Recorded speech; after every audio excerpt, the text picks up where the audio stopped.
కూటమి ప్రభుత్వం వచ్చిన తర్వాత చంద్రబాబు నాయుడు గారు తీసుకున్నటువంటి డ్రాస్టిక్ డెసిషన్స్లో ఈ ప్రభుత్వ మెడికల్ కాలేజీలని ప్రైవేటీకరణ చేయడం ఎంతో గౌరవంగా గర్వంగా మా రాష్ట్రంలో పేద ప్రజల కోసం ఇన్ని ప్రభుత్వ మెడికల్ కాలేజీలు ఉన్నాయని చెప్పుకోవడం ప్రతి స్టేట్కి కూడా ఒక గర్వకారణమైనటువంటి ఇష్యూ. మరి అలాంటి సందర్భంలో ఇంత పెద్ద స్టేట్కి సంబంధించి కేవలం 11 ప్రభుత్వ మెడికల్ కాలేజీలు ఉన్నప్పుడు 17 ప్రభుత్వ మెడికల్ కాలేజీలను అదనంగా తీసుకొచ్చినటువంటి ఘనత జగన్మోహన్ రెడ్డి గారిది అయితే వాటన్నింటినీ కూడా ఈరోజు అమ్మకానికి పెట్టినటువంటి చరిత్ర చంద్రబాబు నాయుడు గారిది.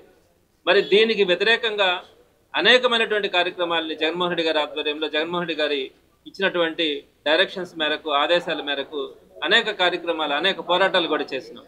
అయితే ఎక్కడా కూడా చంద్రబాబు నాయుడు గారు అమ్మేయాలా అన్న ఆలోచనకు వచ్చి ఆ పరంగానే ముందుకెళ్ళడం, అందులో కూడా వారికి సంబంధించినటువంటి ఎమ్మెల్యేలు మంత్రులకి వాటన్నిటిని కూడా ఈ ఇన్వాల్వ్ చేయడం వాళ్ళ చేతుల్లో పెట్టడానికి ప్రయత్నించడం కూడా జరుగుతూ ఉంది.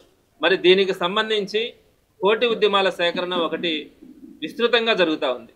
ప్రతి వాడలో కూడా ప్రతి ఇంటిలో కూడా ఒక వ్యక్తి వచ్చి సంతకాలు పెట్టడం అన్నది ఈరోజు ఆ కార్యక్రమం పెద్ద ఎత్తున సుమారుగా 1 కోటి అనుకుంటే అది 1.5 కోటికి దాటిపోయే పరిస్థితి ఈరోజు మనకు కనపడతా ఉంది. నెల్లూరు నగరంలో కూడా 60,000 అనుకుంటే 1,00,000 దాటే పరిస్థితి కనపడతా ఉంది.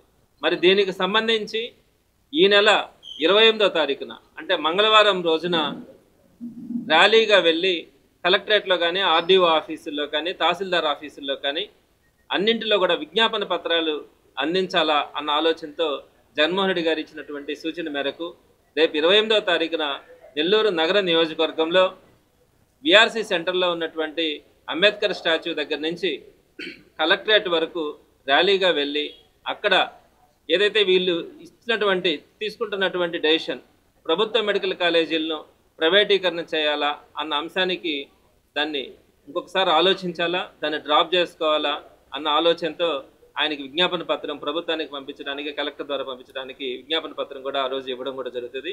దీనికి సంబంధించి నగరంలో ఉన్నటువంటి వైఎస్ఆర్సీపీ కార్యకర్తలు నాయకులు ప్రజలు అందరూ కూడా పాల్గొనాలని సవినయంగా అందరికీ కూడా తెలియజేస్తా ఉన్నాం. ఇది జగన్మోహన్ రెడ్డి గారు ఎంతో ప్రతిష్టాత్మకంగా తీసుకొచ్చినటువంటి మెడికల్ కాలేజీలని ఈ ప్రైవేటీకరణ చేస్తూ ఉన్నారు. దీనికి మనము అడ్డుకోకపోతే రాబోయే రోజుల్లో గతంలో ఉన్నటువంటి 11 ప్రభుత్వ మెడికల్ కాలేజీలని కూడా ప్రైవేట్ పరం చేసి కంప్లీట్గా మొత్తం ఈ పీపీపీ మోడ్లోకి రాష్ట్రాన్ని తీసుకొని వచ్చి పేద ప్రజలు బతికే అవకాశం కూడా లేకుండా చేసే పరిస్థితి ఉంటుంది. కాబట్టి ఈ కార్యక్రమాన్ని దిగ్విజయం చేసి ప్రభుత్వానికి కనువిప్పు కలిగేలా అందరం కలిసి పోరాడదామని పార్టీ కార్యకర్తలకు కానీ నాయకులకు కానీ ప్రజలకు కానీ అందరికీ కూడా సవినయంగా తెలియజేస్తా ఉన్నారు.